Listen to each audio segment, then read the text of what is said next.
नमस्ते।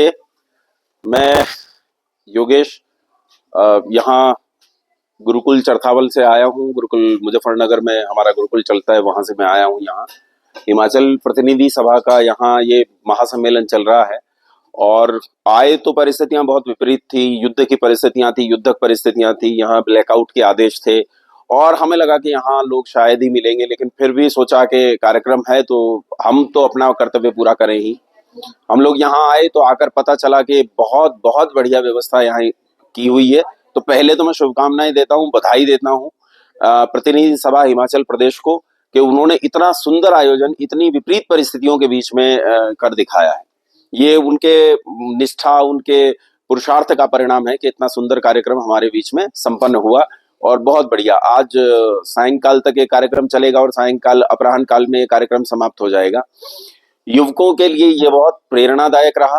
पूरा हॉल जितना मैं देख रहा था, एकदम बहुत खूबसूरत ऑडिटोरियम था जिसके अंदर युवकों की भरमार थी। 80% के आसपास युवक ही उसके भीतर बैठे हुए थे और युवकों में आर्य समाज के प्रति चाह और जो एक लगता है कि प्रेरक चीजें उनके भीतर आर्य समाज भरता है जिसकी तरफ वो खींचते हैं, तो युवकों को बहुत अच्छे से आकर्षित किया इस कार्यक्रम ने।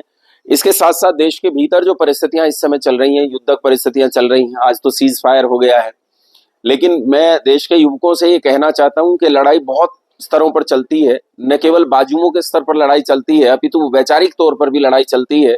बहुत सारे भ्रम और झूठ फैलाए जाते हैं। उन भ्रम और झूठ को छोड़कर सच्चाई के रास्ते पर चले, सत्य के रास्ते पर चले। आर्य समाज का नियम भी है कि असत्य को त्यागने और सत्य को ग्रहण करने में सर्वदा उद्यत रहना चाहिए। तो ईश्वर करे हम सब लोग मिलकर उस मार्ग पर चल सकें जहां परमात्मा हमें कहता है, संगच्छध्वम संवदध्वम संभो मनांसी जानतम देवा भागम यथा पूर्वे संजानाना उपासते। नमस्ते।